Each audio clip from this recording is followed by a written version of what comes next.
Good morning बच्चों। आज हम करेंगे the correct way to use a ruler और scale.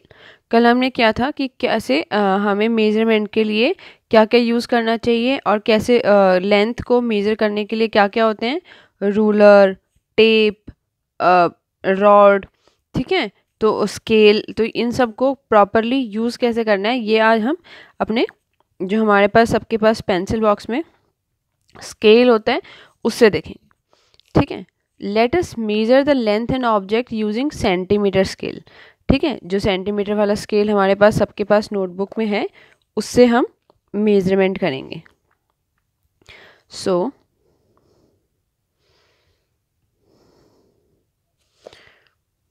The big number division represent the centimetre, ठीक है। हमने स्केल में देखा था जो बड़े नंबर्स हैं वो सेंटीमीटर हैं और जो स्मॉल डिवीजन है, जो उनके छोटे छोटे बीच में पार्ट्स हैं, वो क्या हैं, those were between 2 centimetres are the millimetres. वो स्मॉल डिविजन्स क्या हैं, मिलीमीटर्स। और ये हम देख चुके हैं कि जब हम ये मिलीमीटर मार्क्स को काउंट करेंगे तो हम क्या देखते हैं, तो हम क्या देखेंगे कि ये देखो यहाँ से 0 से 1 तक ये छोटे मार्क्स हैं, डिविजन्स जो हैं इसके वो 1 2 3 4 5 6 7 8 9 और ये 1 पे 10 लाइन, ठीक है। यहाँ तक कितने हो गए, ये 10 मिलीमीटर, ठीक है। तो 1 centimetre is equal to 10 we will see that 1 centimetre is equal to 10 millimetre. और 1 मिलीमीटर को हम क्या लिख सकते हैं, जैसे कि आपने ऐसे लिखा 1 इज इक्वल टू 10, ठीक है, और 10 मिलीमीटर सेंटीमीटर। आप इस 10 को इसके नीचे लेके आ गए इधर और यहाँ 1 मिलीमीटर रह गया, यहाँ सेंटीमीटर है, तो ये कितना हो गया, ये हो गया 0.1 centimetre is equal to 1 millimetre, ठीक है। So place the scale along the object. अब हमें सही तरीके से स्केल को रखना भी आना चाहिए। हमारी कोई भी अगर चीज़ है, so one and object should be coincide with 0। जैसे कि हमारे पास ये पेंसिल बॉक्स है, ठीक है, तो इसका जब हम अगर हमें इस लाइन से मेज़र करना है, इस लाइन से हमें कोई चीज़ मेज़र करनी है, इस लाइन से और इस लाइन तक हमें मेज़र करना है, तो हम क्या करेंगे, बिल्कुल 0 से स्टार्ट करेंगे, यहाँ से 0 से, और बिल्कुल पैरेलल, इसके बिल्कुल पैरेलल रखेंगे ताकि बिल्कुल सही क्या आए, मेज़रमेंट आए, ठीक है। कहीं और से स्टार्ट नहीं करेंगे, ठीक है। 0 मार्क ऑफ द स्केल।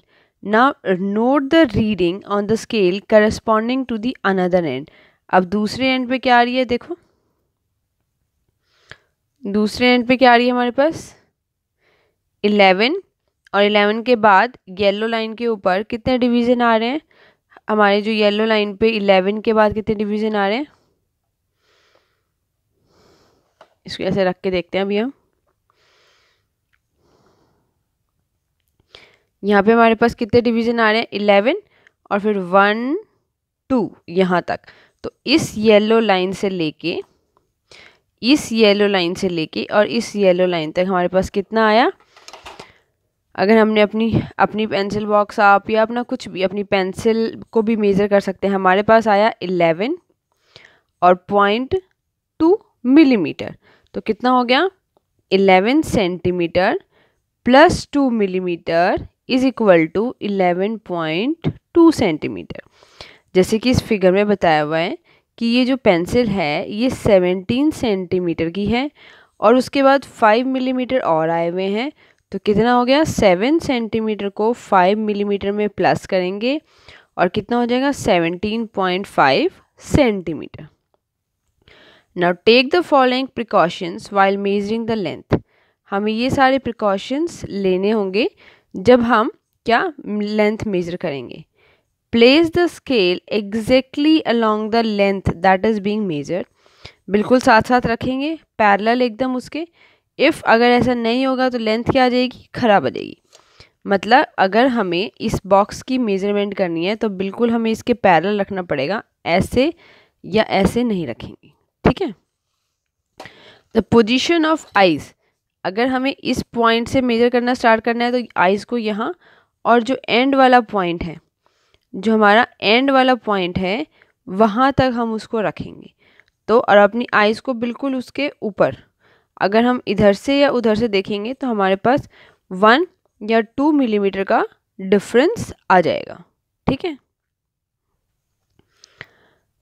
तो उसको हम बोलते हैं, अगर कोई डिफरेंस, मतलब आपने मेज़र किया, आपके फ्रेंड ने मेज़र किया, फिर आपके एक और फ्रेंड ने मेज़र किया, और सबकी एक सेम टेबल की अलग अलग मेज़रमेंट आ रही है, ठीक है, एक ही डेस्क के ऊपर अलग अलग मेज़रमेंट आ रही है। तो 0.2 किसी की आ रही है 10.2 सेंटीमीटर, किसी की आ रही है 10.5 सेंटीमीटर। तो वो किस वजह से आ रही है? बिकॉज ऑफ पैरलेक्स एरर, क्योंकि उन्होंने अपने आइज़ को बिल्कुल स्केल के वर्टिकली पैरेलल नहीं रखा है।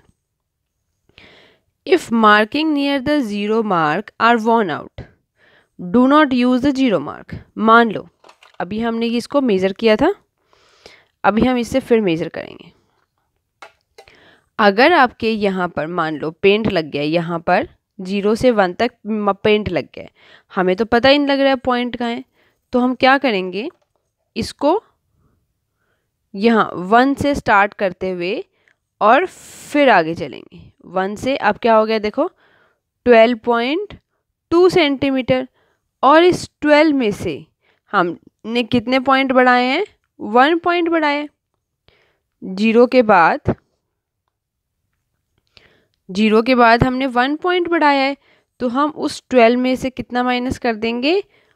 1। तो हमारे पास क्या आ जाएगा? 11, दैट इज 11.2 सेंटीमीटर, ठीक है। मतलब जितना हम नंबर बढ़ाएंगे, जैसे यहाँ पे हमने 1 बढ़ाया था, अगर 2 बढ़ाते हैं तो हम 2 माइनस कर देंगे। जैसे कि यहाँ पर यह है 9 सेंटीमीटर, मान लो यहाँ पर इंक गिर गई है और हमने यहाँ 2 से स्टार्ट किया है, तो मार्किंग क्या आ जाएगी? 11, तो 11 माइनस 2, ठीक है। So let one end of the object coincide with the initial mark, जो बिल्कुल आपका ठीक है, हम वहाँ से स्टार्ट करेंगे और फिर आगे की तरफ बढ़ेंगे, ठीक है, फ्रॉम दिस रीडिंग। और फिर हम क्या करेंगे, अगर हमने 1 पॉइंट बढ़ाया था, अभी जैसे इस 11.2 में हमने 1 मार्क बढ़ाया था, इसमें से -1 किया तो कितना हो गया? इट इज़, अगर हमारा पास क्या आया था? 11.2, जब हमारे पास स्केल में एरर था तो हमारे पास कितना आया? 12.2, इसमें से 1 माइनस किया तो कितना आ गया? 11.2 सेंटीमीटर, ठीक है। 1 सेंटीमीटर हमने माइनस कर दिया क्योंकि हमने एक्स्ट्रा ऐड करना पड़ा था, इसीलिए। Now next is measuring length of curved line. It becomes difficult to measure the length. कई बार क्या होता है, हमारे पास कुछ ऐसी चीज़ें होती हैं, ठीक है, जैसे कि लीफ, जैसे कि आपकी लीफ है, इसको आप स्केल से मेज़र, इसकी बाउंड्री को आप स्केल से मेज़र नहीं कर सकते हो, तो आप क्या करोगे? It's very difficult to measure this curved line, ठीक है। आपने घर पे जो आपकी लीव्स होती हैं उनको आपको मेज़र करना बड़ा मुश्किल हो जाता है, क्योंकि उसकी क्या है, इस तरह से बाउंड्री होती है, वहाँ स्केल आप नहीं रख सकते हो। ये देखो, इसको आप स्केल से मेज़र नहीं कर सकते, सिर्फ बीच वाली ये लाइन को भी अच्छे से मेज़र नहीं कर सकते हो। तो उसके लिए हमारे पास 2 मेथड हैं, एक है थ्रेड मेथड, दूसरा है रूलर मेथड। पहला है thread method. Take a long thread and put a mark at one of its end. हमने एक लॉन्ग थ्रेड लिया, उसको यहाँ से, उसको हमने क्या किया, उसको हमने यहाँ से यहाँ तक लगा दिया। फिर इसी थ्रेड को हमने क्या किया, इसी थ्रेड को हमने दोबारा से यहाँ तक लगा दिया, फिर यहाँ से यहाँ तक, यहाँ से यहाँ तक ये आया 5 सेंटीमीटर, ठीक है। हमने इसको फिर क्या किया, हमारा जो स्केल है उसके साथ, स्केल के साथ अपने थ्रेड को हमने रख लिया, ठीक है। फिर आगे लगाया, आगे और 5 सेंटीमीटर, फिर उसी थ्रेड को आगे लगाया 5, तो कितनी बारी 5 आया हमारे पास? 3 टाइम्स। तो it is 5 + 5 + 5 is equal to 25 centimetre. ठीक है, ऐसे इन सब पार्ट्स को हम क्या कर देंगे फिर plus. So place the marking end of the thread at the beginning of curve line and press it down with your thumb. Thumb से उसको प्रेस करेंगे, वरना वो वहाँ से क्या हो जाएगा, हट जाएगा। Trace a small length of line, थोड़े से लाइन को हम थ्रेड के साथ ट्रेस करेंगे। प्रेस दूसरे एंड को भी प्रेस करके रखेंगे, फिंगर जहाँ तक हमें उसको ट्रेस करना है। एंड कीप ऑन ट्रेस, ऐसे ही अगर बहुत बड़ा ही ऐसे कर्व बना हुआ है तो उसको धीरे धीरे हम छोटा छोटा ट्रेस करके और अपने थ्रेड से, और थ्रेड को फिर हम क्या करेंगे, पूरा या तो पूरे को एक साथ स्केल के साथ लगा लेंगे, या फिर हम स्केल छोटे छोटे पार्ट्स में, जैसे मैंने भी बताया आपको, इस तरह से डिवाइड करके पता लगा लेंगे। ठीक है, so measure its length between the 2 marks, और 2 मार्क्स के बीच में हमें लेंथ पता लग जाएगी, और फिर we can measure the boundary of leaf. इसी तरीके से हम बाउंड्री ऑफ लीफ मेजर कर सकते हैं। दूसरा मेथड है divider method. Take a pair of divider, ये सबके पास होता है कंपास। हमने इसको क्या किया, स्केल लिया और स्केल से, स्केल के ऊपर इस तरह से रख के, इसको इस तरह रख के अपने डिवाइडर को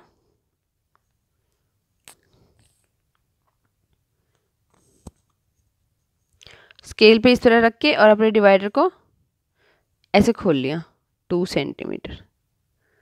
ठीक है, और 2 सेंटीमीटर यहाँ से उसको मेजर कर लिया, और उस 2 सेंटीमीटर को पहले यहाँ रख दिया, फिर यहाँ, फिर यहाँ, फिर यहाँ। ठीक है, तो आपने उस 2 सेंटीमीटर को जितनी बार भी यहाँ पर रखा है, जैसे यहाँ पर 1, फिर यहाँ 2, 3, 4, 5, 6, कितनी बारी आपने इसको इसके ऊपर रखा है, आप यहाँ नोट डाउन कर लेंगे। हमने इसको रखा, कितनी बारी रखा इसको हमने, 10 टाइम्स, मान लो 10 टाइम्स हमने किसको रखा, अपने डिवाइडर को, किसके ऊपर, जो 2 सेंटीमीटर जिसका माउथ ऐसे खुला हुआ था। ठीक है, with the help of ruler. फिर हम क्या करेंगे, इस 10 टाइम्स को क्या करेंगे, 2 सेंटीमीटर से मल्टीप्लाई कर देंगे। तो कितना, 2 सेंटीमीटर को इस 10 टाइम से मल्टीप्लाई कर देंगे।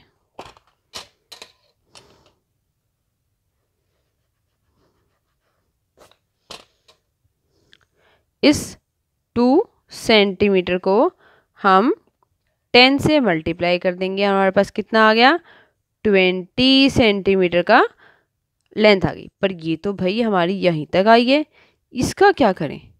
फिर इसको हम क्या करेंगे, अपने डिवाइडर को अब इतने साइज़ का खोल लेंगे, सिर्फ इतने साइज़ का, उसको कम करके इतने साइज़ का खोल के और दोबारा स्केल पे रखेंगे। और हमने देखा अब हमारे पास कितना आ गया, 2 मिलीमीटर और आ गया, तो कितना हो गया, 20.2 सेंटीमीटर। ठीक है, तो counting moving the pair of divider, हम काउंट करते रहेंगे जब तक अपने डिवाइडर को मूव करते रहेंगे। And forward till the entire curved line, जब तक पूरी लाइन छोटे छोटे पार्ट्स में पूरा हम उसको मेजर नहीं कर सकते जब तक। If some part of curved line is left over because it is less than the distance, लेकिन अगर कोई पार्ट जैसे रह गया हमारा, जैसे यहीं तक हुआ था और इतना पार्ट रह गया था, तो उसको हम क्या करेंगे, उसको डिवाइडर के टिप को छोटा कर लेंगे और अलग से मेज़र कर लेंगे।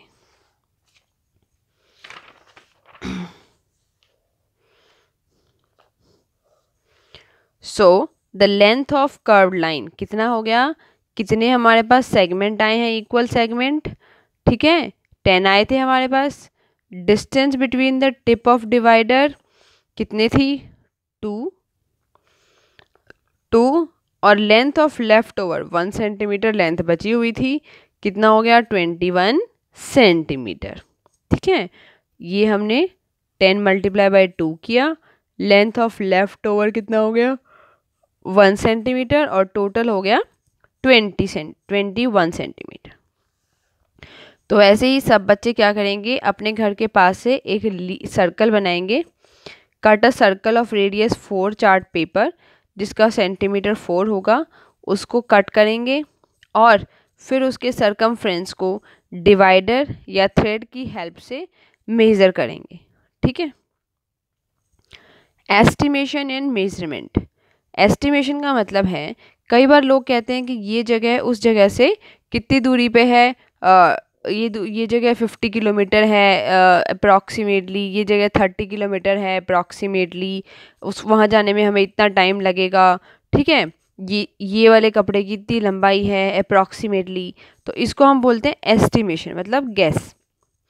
तो एस्टिमेशन गिव अप्रॉक्सीमेट, मतलब हमें आसपास की क्वांटिटी पता लग जाती है। इन आवर डेली लाइफ हर जगह हम क्या करते हैं, स्केल लेके नहीं बैठे रहते, तो थोड़ा सा आइडिया करने के लिए हम अप्रॉक्सीमेट वैल्यूज़ यूज़ करते हैं। ठीक है, बहुत सारी जगहों पर, जैसे कि हमें कोई ट्रिप प्लान करनी है तो हम पहले डिस्टेंस देखते हैं नियर बाय कि वो 50 किलोमीटर है कि 60 किलोमीटर, फिर हमारा वहाँ पर कितना पेट्रोल लगने वाला है, कितना हमारा खर्चा आने वाला है, कितना हमारा टाइम लगने वाला है।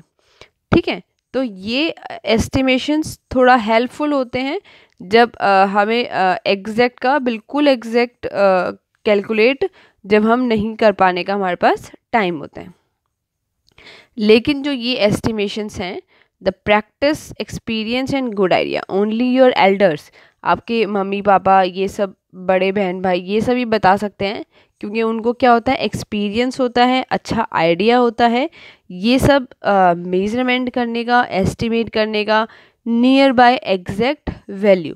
जैसे वो मम्मी कपड़े की लेंथ देख के बता सकते हैं कि ये कपड़ा कितना लंबा है, 1 मीटर है, 2 मीटर है। ठीक है, तो ये चीज़ें सब क्या होती हैं, एस्टिमेशन।